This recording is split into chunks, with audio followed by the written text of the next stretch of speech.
প্রিয় শিক্ষার্থীবৃন্দ, চট্টগ্রাম কলেজের অনলাইন ক্লাসে পদার্থবিজ্ঞান বিভাগ থেকে আমি বিপ্লব কুমার বণিক সহকারী অধ্যাপক তোমাদেরকে আবারও স্বাগত জানাচ্ছি।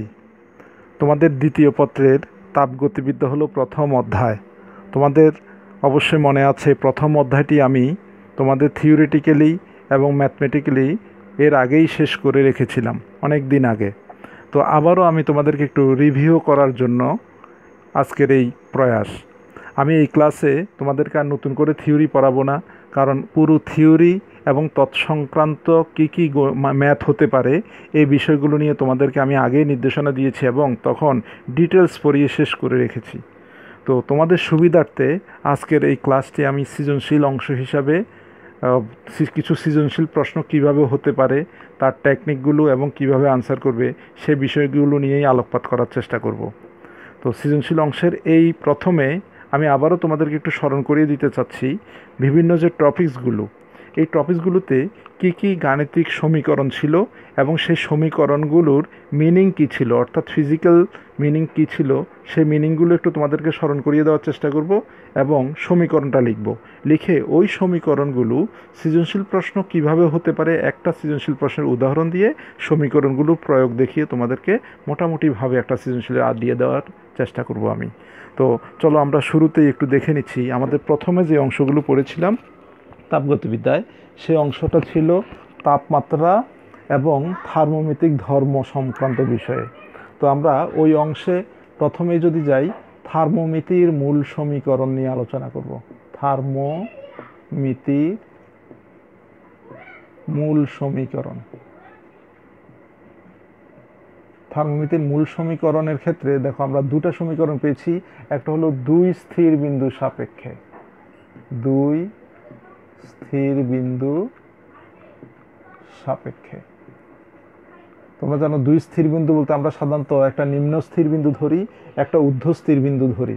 নিম্ন স্থির বিন্দু বা বরফ বিন্দু এবং ঊর্ধ্ব স্থির বিন্দু বা বাষ্প বিন্দু হিসাবে আমরা লেখার চেষ্টা করি সব সময়। তো এই ক্ষেত্রে আমরা যেই ফর্মুলাটা দেওয়ার চেষ্টা করব সেটা হলো, যদি সেলসিয়াস স্কেলে আমরা ধরে নিই, তাহলে সেলসিয়াস স্কেলে নিম্ন স্থির বিন্দু হলো সি মাইনাস নিম্ন স্থির বিন্দু মানে সেলসিয়াস স্কেলে যে কোনো তাপমাত্রা হলো সি এবং তার ক্ষেত্রে নিম্ন স্থির বিন্দু হলো 0। তারপরে ঊর্ধ্ব স্থির বিন্দু হলো 100 মাইনাস নিম্ন স্থির বিন্দু হলো 0। আবার যদি আমরা যে কোনো তাপমিতিক ধর্ম বাদ দিয়ে শুধু তাপমাত্রার কথা বিবেচনা করি, তাহলে যে কোনো একটা তাপমাত্রাকে যদি আমরা লিখি এস দ্বারা, আর নিম্ন স্থির বিন্দু মানে মেল্টিং পয়েন্টকে যদি আমরা এম দ্বারা লিখি, ঊর্ধ্ব স্থির বিন্দু যদি বয়লিং পয়েন্ট বি দ্বারা লিখি এবং নিম্ন স্থির বিন্দুকে যদি আবারও এম দ্বারা লিখি, তাহলে আমরা এভাবে লিখতে পারি S minus M B minus M. তো এই যে ফর্মুলাগুলো, এই ফর্মুলাগুলো এটা হলো সেলসিয়াস স্কেলের ক্ষেত্রে, এটা হলো যে কোনো স্কেলের ক্ষেত্রে, সেটা ত্রুটিপূর্ণ হোক বা ত্রুটিযুক্ত হোক বা সঠিক হোক সেটা। আর যদি আমরা প্রমাণ স্কেল ক্যালভিন নিই, তাহলে ক্যালভিনের ক্ষেত্রে আমরা ক্যালভিনের যে কোনো তাপমাত্রার সাথে এইভাবে লিখতে পারি, ফারেনহাইটের ক্ষেত্রে আমরা এই অংশগুলো লিখতে পারি। তো স্বাভাবিকভাবে জেনারেলাইজড করার জন্য আমরা ভাষাগতভাবে এই সমীকরণটা এইভাবে দেখাবার চেষ্টা করি, তাপমাত্রা মাইনাস নিম্ন স্থির বিন্দু, নিম্ন স্থির বিন্দু ডিভাইডেড বাই ঊর্ধ্ব স্থির বিন্দু, ঊর্ধ্ব স্থির বিন্দু মাইনাস নিম্ন স্থির বিন্দু, নিম্ন স্থির বিন্দু। তাহলে লক্ষ্য করো তো, এই যে অনুপাতগুলো 3 স্কেলে লিখছি, আমরা অজানা স্কেলে লিখছি, তারপরে সেলসিয়াস স্কেলে লিখছি, বসি ফারেনহাইটে লিখা যাবে, ক্যালভিনে লিখা যাবে। এই সমস্ত অংশগুলোর অনুপাত আসলে সর্বদা ধ্রুবক থাকবে, অনুপাত সর্বদা ধ্রুবক। এটা হলো আমাদের 1 নাম্বার সমীকরণ, যে বিভিন্ন স্কেলে আমরা সবসময় যদি এই ঊর্ধ্ব স্থির বিন্দু নিম্ন স্থির বিন্দু স্থির বিন্দুগুলো সাপেক্ষে লিখতে যাই, তাহলে সর্বদা আমরা অনুপাত সমান পাবো। দ্বিতীয় ইকুয়েশনটা আসো আমরা দুই স্থির বিন্দু না দিয়ে যদি এক স্থির বিন্দু হিসাবে চিন্তা করি, তাহলে এক স্থির বিন্দু সাপেক্ষে, তোমাদের নিশ্চয়ই মনে আছে থিওরিটিক্যালি এগুলো ডিটেলস পড়িয়েছিলাম আমি। এক স্থির বিন্দু বলতে ত্রৈধ বিন্দু বলি আমরা, ত্রৈধ বিন্দু। তাহলে এক স্থির বিন্দু সাপেক্ষে, এক স্থির বিন্দু সাপেক্ষে যদি আমরা ফর্মুলাটা লিখি, তাহলে যে কোনো তাপমাত্রাকে যদি আমরা টি ধরে নিই, তাহলে আমরা মূলত এইভাবে দেখিয়েছিলাম যে তাপমাত্রা এবং তাপমিতিক ধর্মের অনুপাত, অর্থাৎ এক্স ডিভাইডেড বাই এক্স টি আর আমরা এটা বলতে চাচ্ছি ট্রিপল পয়েন্ট বা ত্রৈধ বিন্দুতে তাপমিতিক ধর্ম আর টি বিন্দুতে তাপমিতিক ধর্ম ইকুয়াল টু আমরা তাপমিতিক ধর্ম তাপমাত্রা সমানুপাত, সেই হিসাবে আমরা কি করি টি ডিভাইডেড বাই টি টিআর। তাহলে টিআর ট্রিপল পয়েন্ট টেম্পারেচার আর হলো যে কোনো আননোন টেম্পারেচার, এইভাবে লিখতে পারি। এখন তুমি যদি কোনো তাপমিতিক ধর্ম ইউজ করতে পারো, যেমন এক্স টিআর, চাইলে রোধ হতে পারে, প্রেশার হতে পারে, ভলিউম হতে পারে, মানে তুমি যে কোনো আইটেমে লিখতে পারো। তো আমি ধরো যদি রেজিস্ট্যান্স থার্মোমিটার কনসিডার করি, তাহলে রেজিস্ট্যান্স থার্মোমিটারের ক্ষেত্রে এক্স টিআরের পরিবর্তে আমি চাইলে আর টি, অর্থাৎ টি টেম্পারেচারে, এখানে যেমন তাপমিতিক ধর্ম বলছি, এখানে টি টেম্পারেচারে রেজিস্ট্যান্স রোধ, এবং আর টিআর মানে হলো আর টিআর, এর অর্থ হলো ট্রিপল পয়েন্টের রোধ, এইভাবে লিখতে পারি। তো সামগ্রিকভাবে যে আমি এক্স হলো আননোন ফ্যাক্টর হিসাবে ইউজ করছি, এক্স আননোন ফ্যাক্টরটা যদি কেটে দিই, তাহলে আমি এখানে একটা ফর্মুলা লিখতে পারি T equals to R T divided by R TR into TR.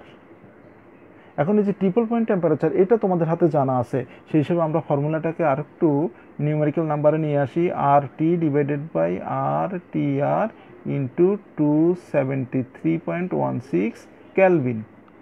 এই ফর্মুলাটা আমরা ক্যালভিনে পাবো, আবার এটা যেহেতু সেলসিয়াস লিখছি তাহলে আমি এখানে সেলসিয়াস স্কেলে পাবো। এই ছিল আমাদের দ্বিতীয় অংশটা। এখানে আমি এক্স টিআরটা কেটেছি এটা আননোন হিসাবে, যেহেতু আমি এখন নন ফ্যাক্টর নিয়ে আসি সেজন্য আর আমি এক্স লিখবো না। আমি যখন ম্যাথমেটিক্যালি দেখবো যে কোনো জায়গায় তাপমিতিক ধর্ম হিসাবে রোধ দিয়ে দিছে তখন রোধ দিয়ে লিখবো, যখন দেখবো প্রেশার দিয়ে দিচ্ছে চাপ দিয়ে লিখবো, ভলিউম হলে ভলিউম দিয়ে লিখবো, ওইভাবে লেখার চেষ্টা করবে। আর তৃতীয় নাম্বারে যে অংশটা তোমরা অলরেডি জানো, এটা একটু আর বেশি হাইলাইট করবো না বা এটার উপর ম্যাথও করার চেষ্টা করবো না, তোমরা 19 থেকে অংশগুলো পড়ে আসছো। বিভিন্ন স্কেলে কনভার্টকরণের বিষয়টা কি, সেলসিয়াস স্কেলে যদি ধরো তাহলে C/5 equal to F minus 32/9, এটা হলো ফারেনহাইট স্কেলে, equal to K minus 273 divided by, এটা হলো ক্যালভিন স্কেলে। তাহলে সেলসিয়াস, ফারেনহাইট এবং ক্যালভিন স্কেলের ক্ষেত্রে এই তিন ধরনের সমীকরণ পাই। মানে আমরা প্রথম অংশ যদি তাপমাত্রা এবং তাপমিতিক ধর্ম সংক্রান্ত বিষয়গুলো নিয়ে বলতে চাই, তাহলে আমরা মোটামুটি এই তিনটা সমীকরণ ইজিলি পেতে পারি। প্রথমে আমাদের বিবেচনায় এই তিনটা অংশ চলে আসে। চলো আমরা একটা সৃজনশীল প্রশ্ন লিখি, আগে সৃজনশীল প্রশ্ন লিখে তারপরে ওই সৃজনশীল প্রশ্নের আলোকে তার আনসারগুলো কিভাবে করা যায় সেই বিষয়টা একটু ক্লিয়ার করে দেওয়ার চেষ্টা করব।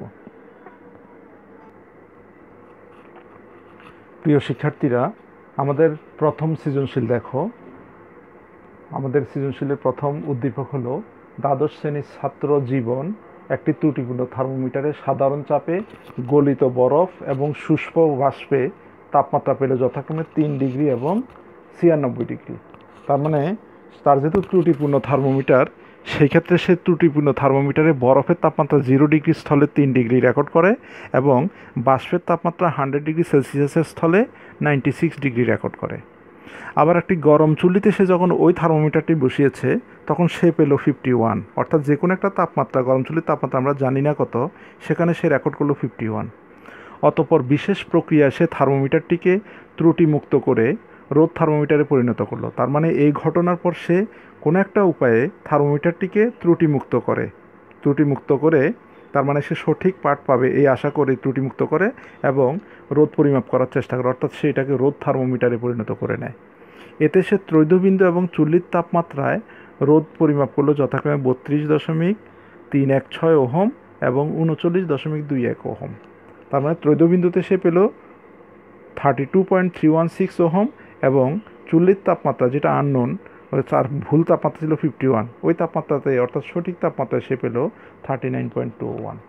এখন উদ্দীপকের প্রথম প্রশ্ন হলো প্রথম ঘটনায়, তার মানে যখন ত্রুটি যুক্ত ছিল তখন, প্রথম ঘটনায় চুল্লির তো প্রকৃত তাপমাত্রা কত হিসেব করো। তাহলে আসো আমরা যদি একটু চেষ্টা করি প্রথম ঘটনায়, তাহলে আমরা কি কি পাই, কি কি দেওয়া আছে আমাদের এই অংশগুলো লেখার চেষ্টা করি। সাধারণত আমরা দুভাবেই করে থাকি, একদিকে গিভেন প্রশ্নটা দিই, আরেকদিকে আমরা ম্যাথগুলোর ক্ষেত্রে ইকুয়েশনটা বসিয়ে মান বের করার চেষ্টা করি। তাহলে দেখো তো, সাধারণ চাপে গলিত বরফে এবং শুষ্ক বাষ্পে, তাহলে গলিত বরফ তাপমাত্রা,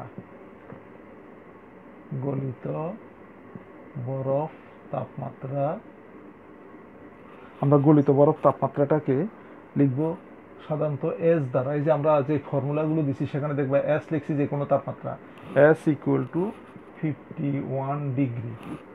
তারপরে গলিত বরফ, গলিত বরফ হলো মেল্টিং, গলিত বরফ তাপমাত্রা M, melting point M equal to পেলে কত, 3 ডিগ্রি, এবং শুষ্ক বাষ্প মানে বয়েলিং পয়েন্ট, শুষ্ক বাষ্প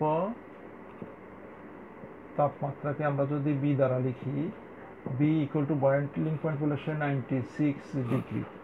আবার বলছে চুল্লিতে যখন বসায় তখন সে পেল 51, মানে চুল্লির তাপমাত্রা, তাহলে আমরা এটাকে তাপমাত্রা দিয়ে লিখবো, তাপমাত্রা এস ইকুয়াল টু 51 ডিগ্রি। চুল্লির তাপমাত্রা এত পেল। এখন প্রশ্ন হলো প্রথম ঘটনা চুল্লির প্রকৃত তাপমাত্রা কত। তাহলে প্রকৃত তাপমাত্রা যেটা আমরা সাধারণত যে কোনো স্কেলে ব্যবহার করতে পারি, সেলসিয়াস, ফারেনহাইট, কেলভিন। তো সচরাচর আমরা সেলসিয়াস স্কেল ব্যবহার করি বলে আমরা এখানে সেলসিয়াস স্কেলে লেখার চেষ্টা করব। প্রকৃত তাপমাত্রা, সেলসিয়াস স্কেলে যে কোনো তাপমাত্রাকে যেন আমরা সি দ্বারা প্রকাশ করি, সি ইকুয়াল টু 1। তাহলে সকল স্কেলে যেহেতু তাপমাত্রার অনুপাত সমান, তাহলে তার পরিমাপকৃত ভুল স্কেলের সাথে আমরা যদি সেলসিয়াসের স্কেলটা মিলিয়ে নিই, তাহলে আমরা এভাবে লিখতে পারি নিশ্চয়ই, সেলসিয়াস স্কেলে হবে C minus 0 divided by 100 minus 0 equals to S minus তাপমাত্রা মাইনাস নিম্ন স্থির বিন্দু ডিভাইডেড বাই ঊর্ধ্ব স্থির বিন্দু মাইনাস নিম্ন স্থির বিন্দু।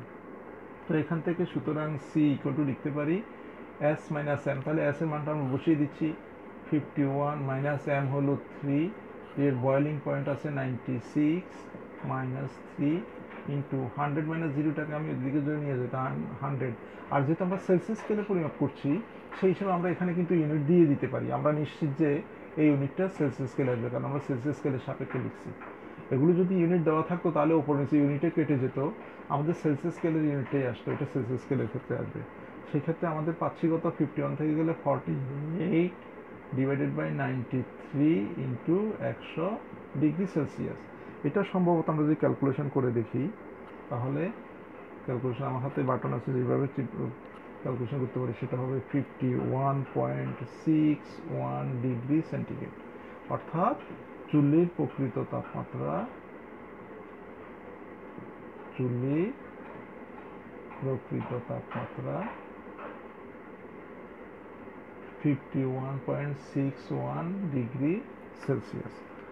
খুবই সহজ বিষয়, আমার ধারণা যে তোমরা এই বিষয়টা বুঝবে, এবং ইতিমধ্যে যেহেতু অনেকদিন পার হয়ে আসছো, কয়েকবার হয়তো তাপগতিবিদ্যাটা পড়া হয়ে গেছে তোমাদের, সেই হিসাবে এখানে কোনো সন্দেহ থাকার কথা নয়।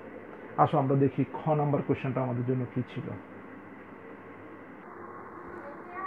দেখো আমাদের খ নাম্বার প্রশ্নটা হলো, জীবন থার্মোমিটারটিকে সত্যি ত্রুটিমুক্ত করতে পেরেছিল কিনা গাণিতিকভাবে যুক্তি উপস্থাপন করো। তাহলে আমরা গাণিতিকভাবে যুক্তি উপস্থাপন করার জন্য আমাদের এই অংশের দ্বিতীয় প্রশ্নটা দেওয়া আছে। তো সেখানে দেখো সে কি করলো, চুল্লির তাপমাত্রা ত্রৈধ বিন্দুতে আর চুল্লির তাপমাত্রা রোধ রেকর্ড করছে। তাহলে আমরা দেখতে পারি এই অংশে ত্রৈধ বিন্দুতে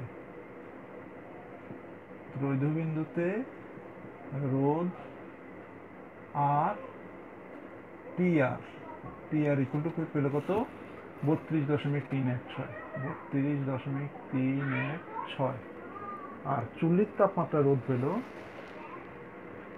চুল্লির তাপমাত্রায় রোধ, সেটাকে আমরা আর টি দ্বারা লিখবো, আর টি ইকুয়াল টু পেল কত, 39.21 ওহম। আচ্ছা, আর চুল্লির কিন্তু আমরা জানি প্রকৃত তাপমাত্রা গতে পেয়ে গেছি। চুল্লির প্রকৃত তাপমাত্রা,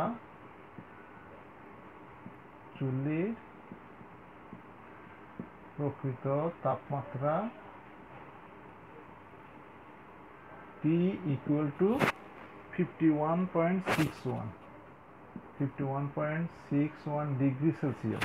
আমরা যেহেতু ত্রৈধবিন্দুর কথা চলেই আসছে, তাহলে ত্রৈধবিন্দুর সাপেক্ষে করতে গেলে তোমরা জানো সেলসিয়াস স্কেলে আর রাখা যাবে না, কেলভিনে নিয়ে নিতে হবে।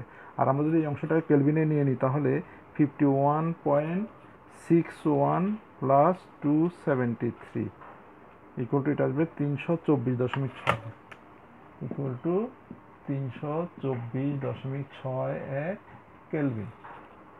এখন আমাদেরকে জাস্টিফাই করতে হবে আসলে তার স্কেলে কিন্তু সঠিক রেজাল্ট পাচ্ছে কিনা। তো আমরা জানি যদি ওই অংশটাতে ট্রিপল পয়েন্টের ইকুয়েশন নিয়ে আসি, আমরা জানি T equal to R T divided by RTR into 273.16 kelvin. এখন দেখো সেই 51টি কিন্তু আমাদের হাতে রেকর্ড, এটা সঠিক মান। তাহলে আমরা 51টাকে ধরে দেখি এই 51-এ RT এর ভ্যালু কতটুকু আসে সেটা, বা RT ইকুয়াল টু হবে T into R triple point divided by 273.16। তাহলে টি পাচ্ছি আমরা 51.61 ইন্টু RTR।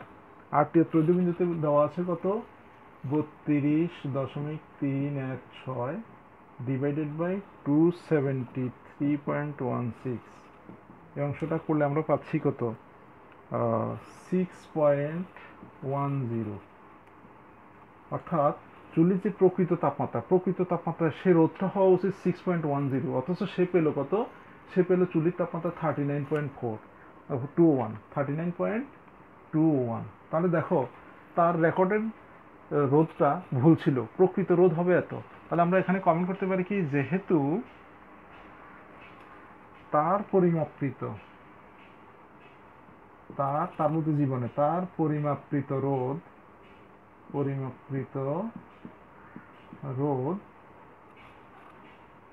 প্রকৃত তাপমাত্রা প্রাপ্ত রোধের চেয়ে ভিন্ন,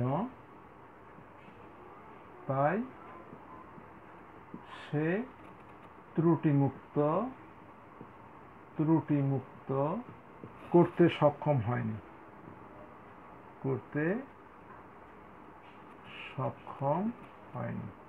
যেহেতু বলা হচ্ছে যে সে ত্রুটিমুক্ত করতে পেরেছিল কিনা, তাহলে দেখা যাচ্ছে যে প্রকৃত রেজিস্ট্যান্স যা পাওয়ার কথা তার সাথে তার পরিমাপকৃত রেজিস্ট্যান্সটা একটু ভুল আসছে। তাহলে আমরা কমেন্টটা কিভাবে করলাম, যেহেতু তার পরিমাপকৃত রোধ প্রকৃত তাপমাত্রা প্রাপ্ত রোধের চেয়ে ভিন্ন, তাই সে ত্রুটিমুক্ত করতে সক্ষম হয়নি। এই ছিল আমাদের প্রথম উদ্দীপকটা। আসলে আমরা আরেকটা দ্বিতীয় উদ্দীপকে যাচ্ছি। প্রিয় শিক্ষার্থীরা, আমাদের দ্বিতীয় উদ্দীপকের দিকে একটু তাকাও। পিস্টনযুক্ত একটি সিলিন্ডারে কিছু গ্যাস আছে। গ্যাসের চাপ 360 প্যাসকেলে স্থির রেখে সিস্টেমে ধীরে ধীরে 265 জুল তাপ প্রদান করলে সমচাপ প্রক্রিয়া আয়তন 1.75 মিটার কিউব হতে 2.8 মিটার কিউবে পরিণত হয়। তো সমচাপ প্রক্রিয়া কৃত কাজ কত, তোমাদের মনে আছে কিনা একটু স্মরণ করার চেষ্টা করো। সমচাপ প্রক্রিয়া কৃত কাজ ডাব্লিউ বা ডিডাব্লিউ ইকুয়াল টু, আমরা পড়েছিলাম ডিডাব্লিউ ইকুয়াল টু পিডিভি। আর যেহেতু সিস্টেমে ধীরে ধীরে তাপশক্তি প্রদান করা হচ্ছে, সমচাপ প্রক্রিয়া আয়তন পরিবর্তন হচ্ছে, আয়তন প্রক্রিয়া কৃত কাজ আছে। আবার কৃত কাজের সাথে যদি আমরা প্রদত্ত তাপ মিলিয়ে নিই, তাহলে প্রদত্ত তাপ কৃত কাজ। সেই ক্ষেত্রে আমরা তাপগতিবিদ্যার প্রথম সূত্রে পেয়েছিলাম যে কোনো সিস্টেমে তাপ প্রদান করলে সেই তাপটা দুইভাবে ব্যয়িত হয়। একটা হলো তার বাহ্যিক কাজ সম্পাদিত হবে, যেখানে বহিঃ কাজটা সম্পন্ন হচ্ছে, অর্থাৎ আয়তন বৃদ্ধি পাচ্ছে। আবার তার অন্তঃস্থ শক্তির কিছু পরিবর্তন ঘটবে। তো আমাদের প্রথমেই ক নাম্বারে যেহেতু সমচাপ প্রক্রিয়া কৃত কাজ বের করতে বলেছে, সেই হিসাবে আমরা সমচাপ প্রক্রিয়া কৃত কাজের অংশটাই বের করার চেষ্টা করব। সেক্ষেত্রে আমাদের দেখো স্থির চাপ এই অংশটাকে পি দ্বারা লিখব, পি ইকুয়াল টু 360 প্যাসকেল বলে দেওয়া আছে। আয়তনের ক্ষেত্রে দু ধরনের আয়তন পাচ্ছি। প্রথম V1 আয়তনটা ছিল 1.75 মিটার কিউব। নেক্সট আয়তন যেটা চেঞ্জ হয়ে যাচ্ছে সেটা হলো 2.8 মিটার কিউব। তাহলে দেখো তো এই প্রক্রিয়া আয়তনের পরিবর্তন ডিভি যদি ধরি, তাহলে ডিভি হলো V2 মাইনাস V1, এর অর্থ হলো 2.8 মাইনাস 1.75। এই অংশটা আমরা যদি বের করে নিই, 2.8 মাইনাস 1.75, একটু ক্যালকুলেশন করে দেখো, 2.8 মাইনাস 1.75,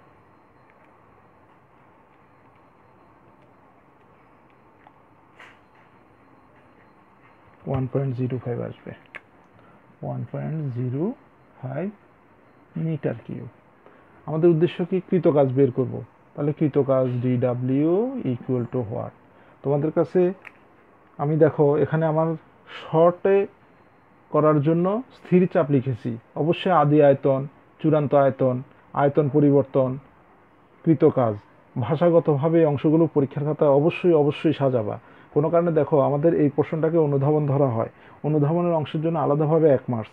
সেক্ষেত্রে আমরা কি করি, তাড়াহুড়ো করি, যেমন আমি এখানে করেছি, তাড়াহুড়ো করে অথবা স্থান সংকুলনের স্বার্থে আমরা ভাষাগত অংশগুলো লিখিনি, সিম্বলিক অংশগুলো লিখেছি। তোমাদের কাছে আমার নির্দেশ থাকবে, পরীক্ষার হলে অবশ্যই অবশ্যই ভাষাগত কথাটা লিখে তারপরে সিম্বলিক নোটেশনগুলো ইউজ করবা, এতে যেন কোনো ব্যত্যয় না ঘটে। আচ্ছা, স্থির সমচাপ প্রক্রিয়া আমরা জানি DW equal to PDV.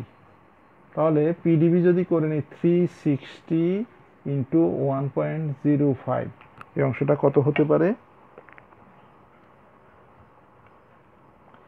378 equal to 378 joule. আমাদের ক হয়ে গেল। এবার আসো খ নাম্বার কোশ্চেনটা কি চাওয়া হচ্ছে। খ নাম্বার প্রশ্নটির দিকে তাকাও। কোন শর্ত বিবেচনায় বলা যেতে পারে সিস্টেমটি তাপগতিবিদ্যার প্রথম সূত্র বিরোধী নয়? অর্থাৎ উদ্দীপকে যেই সিস্টেমের কথা বলা হচ্ছে সেই সিস্টেমে তাপগতিবিদ্যার প্রথম সূত্র লঙ্ঘিত হবে না, কীভাবে চিন্তা করলে আমরা এই কথাটা বলতে পারি? গাণিতিক ব্যাখ্যা দাও। তাহলে তাপগতিবিদ্যার প্রথম সূত্রের প্রশ্ন যেহেতু চলেই আসছে, সেই হিসাবে আমরা এটা বলতে পারি তাপগতিবিদ্যার প্রথম সূত্রে আমরা যে জিনিসগুলো পাবো, ডি কিউ লাগবে। তাহলে সিস্টেমে ধীরে ধীরে সরবরাহ করা হয়েছে, তাপ প্রদান করা হয়েছে 265 জুল। তাহলে আমরা সরবরাহকৃত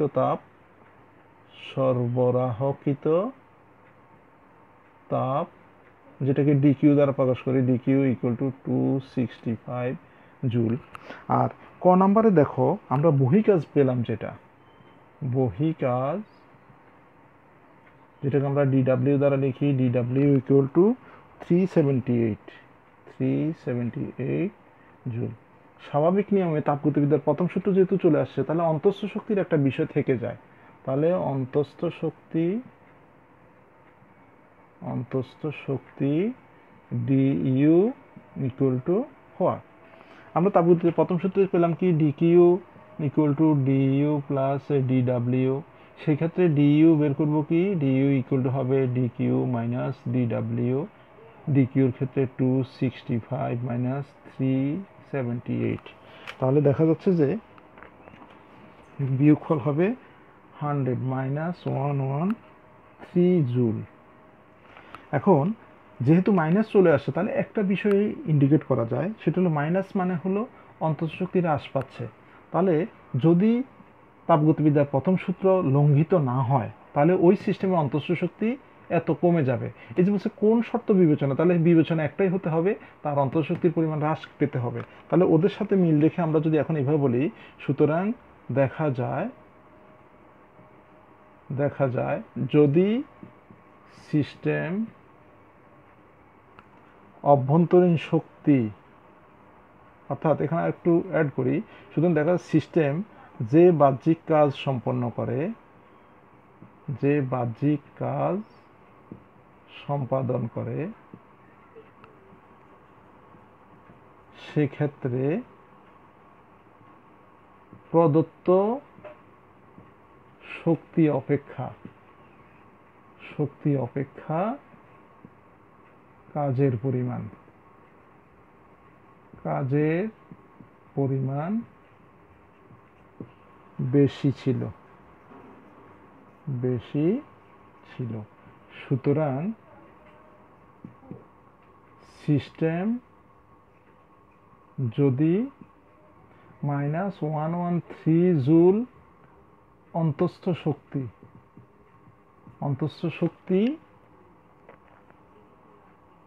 সরবরাহ করতে পারে, সিস্টেম যদি -113 জুল অন্তঃস্থ শক্তি সরবরাহ করতে পারে। এখন মাইনাস মানে হলো কি, সে ভিতর থেকে কমাবে, এই জন্য আমি মাইনাসটা অফ করে দিচ্ছি। যদি 113 জুল অন্তঃস্থ শক্তি, উদ্দীপকটা মুছে উপরে একটু লিখছি, সিস্টেম যদি এত জুল অন্তঃস্থ শক্তি প্রদত্ত কাজের সাথে সরবরাহ করতে পারে,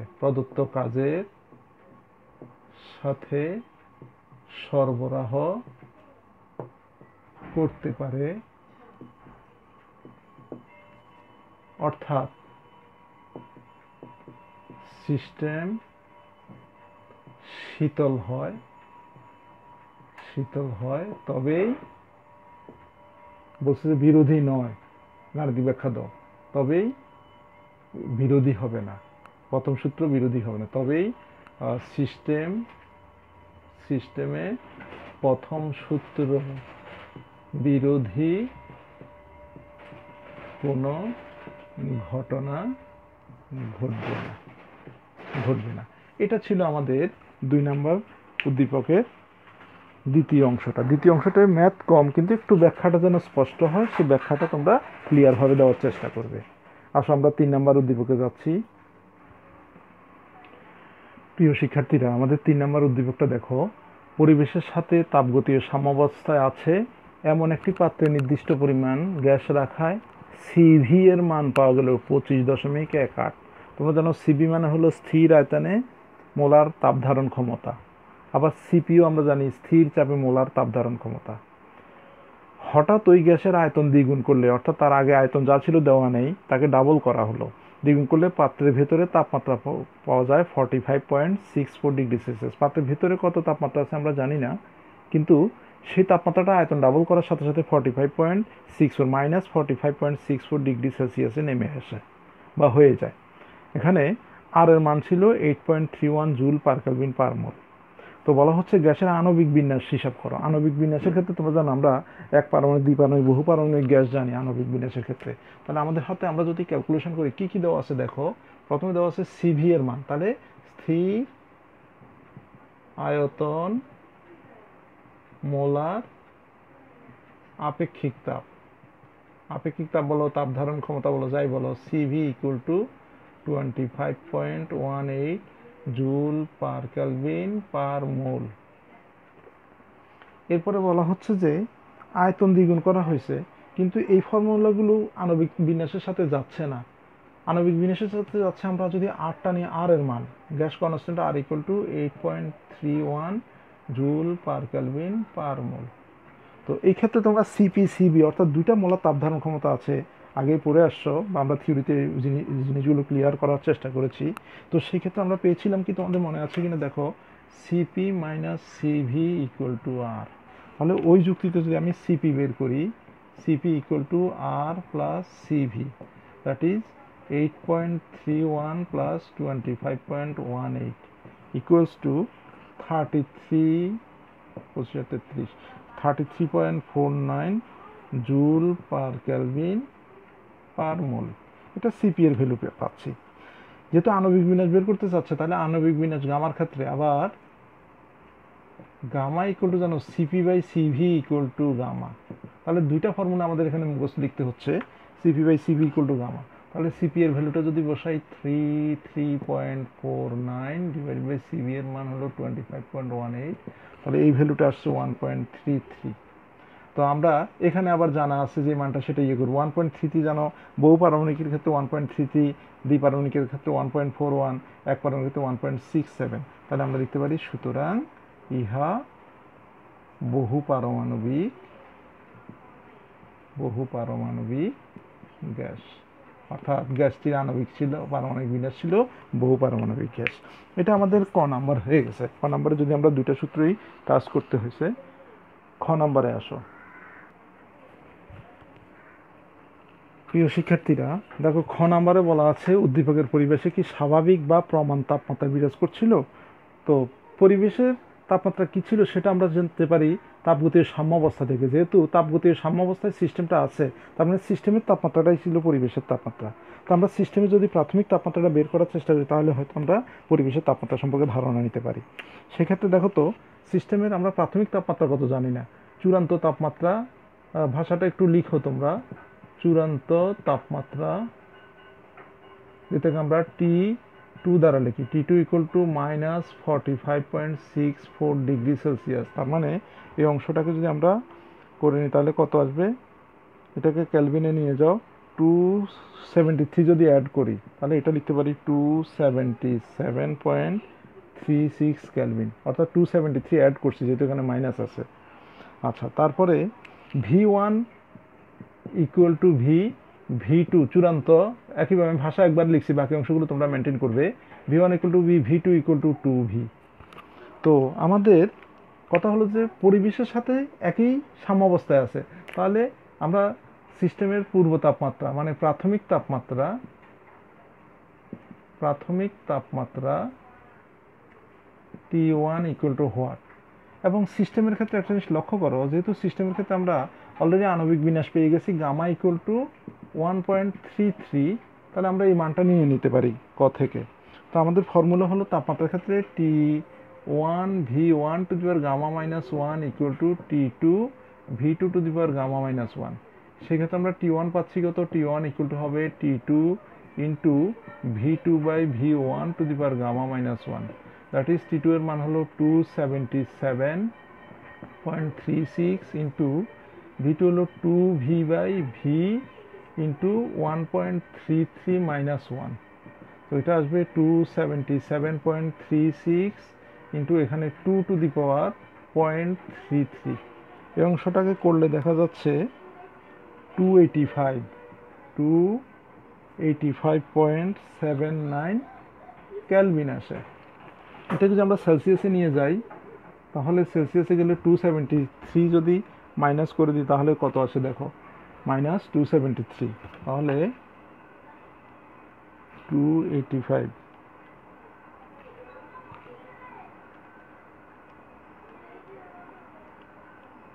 12.36 ডিগ্রি সেলসিয়াস।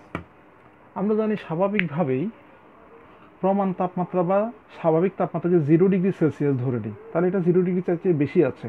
যেহেতু আমরা এভাবে লিখতে পারি, উদ্দীপকটা মুছে উপরের দিকে লেখার চেষ্টা করি, লক্ষ্য করো,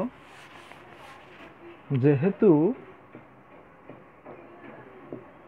স্বাভাবিক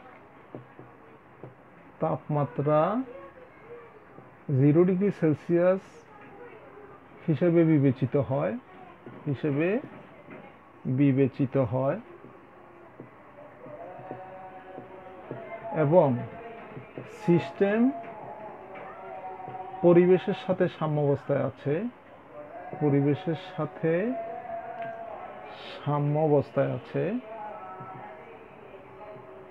আছে, সেহেতু পরিবেশের তাপমাত্রা ছিল, তাপীয় সাম্যাবস্থায় থাকা মানে তাপমাত্রা ছিল, সেহেতু পরিবেশের তাপমাত্রা হবে 12.36 ডিগ্রি সেলসিয়াস, যা স্বাভাবিক তাপমাত্রার সমান নয়। স্বাভাবিক তাপমাত্রার সমান নয়, অতএব পরিবেশ স্বাভাবিক তাপমাত্রায় ছিল না। তো আমাদের মোটামুটি এই তিনটে অংশ, প্রথম অংশের এই তিনটে অংশ দেখে গেলাম। আসো আমরা 4 নম্বরটাতে গিয়ে দেখি। প্রিয় শিক্ষার্থীরা দেখো, এখানে একটা পিভি লেখচিত্র দেওয়া আছে, যেটা একদিকে পি আর একদিকে হলো ভি, এবং বুঝতে পারছো এটা কার্নোচক্রের পি ওয়াই অক্ষের দিকে এবং ভি এক্স অক্ষের দিকে থাকে। তো 4টা পয়েন্ট দেওয়া আছে, P1 V1 P2 V2 P3 V3 P4 V4, বুঝতে পারছো 4টা পয়েন্টের চাপ এবং আয়তন দেওয়া আছে। P1 V1 থেকে P2 V2 পর্যন্ত যে লেখচিত্রটা আছে, এটা তাপমাত্রা T1 = 40 ডিগ্রি সেলসিয়াস, এবং নিচে T2 এর তাপমাত্রা দেওয়া আছে, কোনো আয়তনই দেওয়া নাই। তবে ওরা উদ্দীপকের শর্ত দিয়ে রেখেছে, দেখো, উদ্দীপকের সংকোচন ও প্রসারণ অনুপাত 2:3। এর অর্থ হলো যে কোনো স্টেপেই যদি সংকোচন থাকে তাহলে সে 2-তে থাকে, প্রসারণে 3 হয়ে যায়, অর্থাৎ সবসময় সংকোচন ও প্রসারিত অবস্থা আয়তনের অনুপাতটা হবে 2:3। এবং কার্যনির্বাহক মৌল গ্যাস হিসাবে 5 মোল দ্বিপারমাণবিক গ্যাস নিছে। তো বলা হচ্ছে যে প্রথম ধাপে কৃত কাজ বের করো। এখন প্রথম ধাপ বলতে আমরা বুঝবো সাধারণত প্রথম ধাপে যেহেতু 4টা ধাপ, কার্নোচক্রে 4টা ধাপ থাকে, সমষ্ণ রুদ্ধতাপীয়, এটা প্রসারণ, এই দুইটা সংকোচন। তাহলে প্রথম ধাপ বলতে আমরা সমষ্ণ প্রসারণকে বুঝবো। তো এই অংশ যদি আমরা করি, দেখো তো আমাদের হাতে কি আছে, T1 = আছে 40 ডিগ্রি সেলসিয়াস, 40 ডিগ্রি সেলসিয়াস। এই অংশটাকে 40 ডিগ্রি সেলসিয়াসকে যদি আমরা নিয়ে নিই, সেটা কত আসবে, 40 + 273 313 কেলভিন। তারপরে আমাদের হাতে আর কি আছে দেখো, বলছে সংকোচন প্রসারণ অনুপাত। তাহলে প্রথম ধাপে V2 হলো প্রসারিত অবস্থা, V1 হলো সংকুচিত অবস্থা। তাহলে V1 = আমরা 2 ধরতে পারি, V1 2V এবং V2 = 3V। সুতরাং V1 বাই V1 করি, V2 বাই V1 = 3/2। কি করতে হবে, কাজ W = হোয়াট। যেহেতু সমস্ত প্রক্রিয়া, তোমরা জানো সমস্ত প্রক্রিয়া কৃত কাজ W = N/R T1 হবে এখানে লন V2/V1। তো T1টা লিখছি আমরা n 5 মোল, লিখে রাখো 5 মোল। আর যদি গামা লাগে তাহলে আমরা গামার মানও জানি, দীপানবিক বলেই দিছে। এখানে n হলো তাহলে 5 ইন্টু 8.31, যেটা আমরা আগেই লিখেছি, ইন্টু T1 হলো 313 লন V2/V1 মানে হলো 3/2। তো এই অংশটাকে যদি আমরা এখন ম্যাথমেটিক্যালি বের করতে যাই তাহলে সব মান বসালে কি আসবে, লন V2/V 5 2, বিষয়টা একটু দেখো, 5273.13 জুল। এই হলো কয়ের আনসার। এত জুল প্রথম ধাপে কৃত কাজ আমরা পেয়ে যাচ্ছি। এবার দ্বিতীয় প্রশ্নটার জন্য যাই। দেখো, খ নম্বরে বলা হচ্ছে ইঞ্জিনটি দ্বিগুণ দক্ষ করার জন্য গ্রাহক তাপমাত্রা কমানো প্রয়োজন কিনা ব্যাখ্যা করো। ব্যাখ্যা বলতে আমরা অবশ্যই গাণিতিক ব্যাখ্যা দিব। তো সেক্ষেত্রে আমাদের হাতে T1 T2 এগুলো তো আমরা জানি।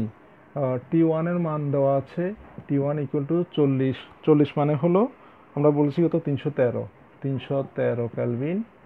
আর আমাদের হাতে T2 কিন্তু জানা নাই। তাহলে T2 মানে গ্রাহক তাপমাত্রাটা আগে কত ছিল সেটা জানা নাই, দ্বিগুণ দক্ষ করলে সেখানে কত আসবে সেটা আমরা জানতে পারি না। তো আগে T2টা বের করে নিই।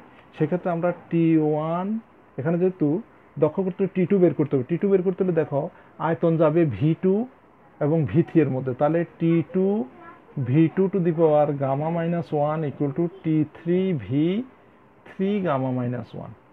এখন যেহেতু V2 আর V3 আসে, তাহলে V3/V2 ইকুয়াল টু হবে যে 2:3, তাহলে V3টা বেশি, তাহলে এখানে V3/V2 ইকুয়াল টু 3/2 ধরবো। সেই ক্ষেত্রে আমাদের T2-র মান আসবে T3 তো হবে না, এটা T1 হবে। এই অংশটা T1 হবে, আর T3 জায়গায় T2টা হবে। তাহলে আমরা T2 বের করবো কিভাবে, T1 into V2/V3 gamma minus 1। তাহলে আমাদের এটা অনুপাতটা V3/V2 আছে, উল্টিয়ে দিতে হবে। এই ক্ষেত্রে আমরা কি করব, দেখো 313 ইন্টু 2/3, যেহেতু দ্বিপারমাণবিক গ্যাস বলছে তাহলে দ্বিপারমাণবিক গ্যাস কার্যনির্বাহক বস্তু দ্বিপারমাণবিক হলে 1.41 করবো আমরা। 1.41 মাইনাস 1, তাহলে এই অংশটা আসছে কত, 313। একটু ক্যালকুলেশন করে দেখো, 2/5, তাহলে আমরা যদি এখানে 2/5 করি, তার পাওয়ার যদি 0.4 ধরো, 4 না ধরে 4 ধরি, আমরা 0.4 ইউজ করি, 0.4, তাহলে কত আসবে এই অংশটা, 2/3.41 আসছে, গুণ 313। আবার একটু দেখি, 2/3 এর পাওয়ার আসছে 0.4 গুণ 313, 1 3 1 ইকুয়াল টু 266 তোমরা ক্যালকুলেশন করে দেখো, 266.14 কেলভিন আসছে। তাহলে আমরা T2 পাচ্ছি এত। এই ক্ষেত্রে দক্ষতা কত আছে আমরা জানি না, দক্ষতাটাকে যদি করে নিই, আসো আমরা একটু দক্ষতাটা বের করে নিই। উপর অংশটা মুছে দিচ্ছি। এক্ষেত্রে ইটা ইকুয়াল টু হবে 1 মাইনাস T2/T1 ইন্টু 100%। সেক্ষেত্রে 1 মাইনাস T2 এর ভ্যালু কত আসছে দেখো, 266.14 ডিভাইডেড বাই T1 এর ভ্যালু হলো 313 ইন্টু 100%। তাহলে এই ভ্যালুটা যদি বের করো, 266.14 ডিভাইডেড বাই 313, 1 মাইনাস আনসার গুণ 100, 14.97 ইকুয়াল টু 14.97, এত পার্সেন্ট আসছে। এখন বলা হচ্ছে দ্বিগুণ করতে হলে কি করা দরকার। তাহলে আমি নিচের অংশটা মুছে দিচ্ছি। দেখো, দ্বিগুণ করার জন্য থিওরিটা মুছে দিচ্ছি, ফিগারটা দ্বিগুণ করলে ইটা প্রাইম ইকুয়াল টু, এটা ডাবল হবে, 7 গুণে 14, 4 হাতে 1, 9 হাতে 19, 9 হাতে 1, 29.9% হবে। সেই ক্ষেত্রে নতুন T2 প্রাইমটা বের করে দিই। T2 prime equal two what, তো এখন যদি আবারও এই বিষয়টা এখানে নিয়ে আসি, eta prime equal to 1 minus T2 prime by T1 into 100%, আমরা জাস্ট সিঙ্কের তাপমাত্রাটাই বের করার চেষ্টা করব। সেক্ষেত্রে আসবে কত,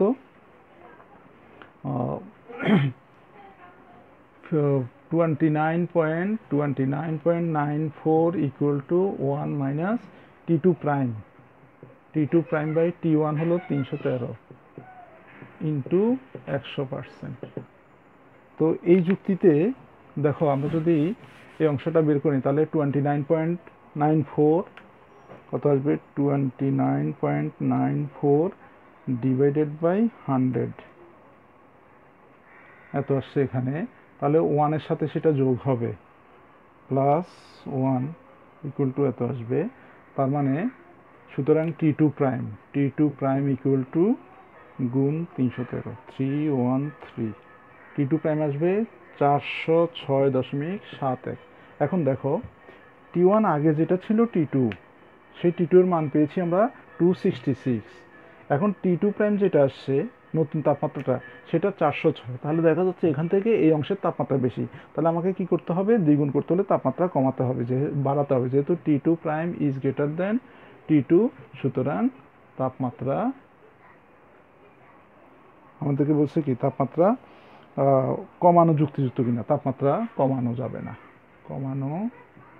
যাবে না, বাড়াতে হবে। আমি জানি না, তোমরা একটু আমার সাথে, হয়তো আমি একই সাথে অঙ্ক করা এবং ক্যালকুলেশন দুইটাই করেছি, কোথাও ভুল থাকতে পারে। যদি কোনো কারণে ভুল দেখো তাহলে ভুলটা কারেকশন করে নিও। আমরা T1 313, T2 equal to what, T1 V1 দিয়ে T2 টা পেলাম কত, T1 V1, এখানে T2 equal to T1 V2 by V3, হ্যাঁ 2/3, ঠিক আছে, এটা তাপমাত্রা কমে গেছে। তাহলে তাপমাত্রাটা আসছে 266। যদি ডাবল করি ওই অবস্থায় ইটা পেলাম আমরা এত, ডাবল করলে নতুন তাপমাত্রা বাড়াতে হবে। আশা করি এই পর্যন্ত তোমরা ক্লিয়ার বুঝেছ। তো বাকি অংশটা যদি পরবর্তী যেই গুলো আছে সেগুলো আরেকটা ক্লিপে তোমাদেরকে মোটামুটি বাকি উদ্দীপকগুলো দিয়ে বোঝাবার চেষ্টা করবো। ততদিন পর্যন্ত তোমরা সুস্থ থেকো, ভালো থেকো, আর অবশ্যই করোনার বিষয়টা মেমোরিতে রেখে যতদূর পারা যায় সাবধানতা অবলম্বন করবে। ভালো থেকো সবাই, ধন্যবাদ।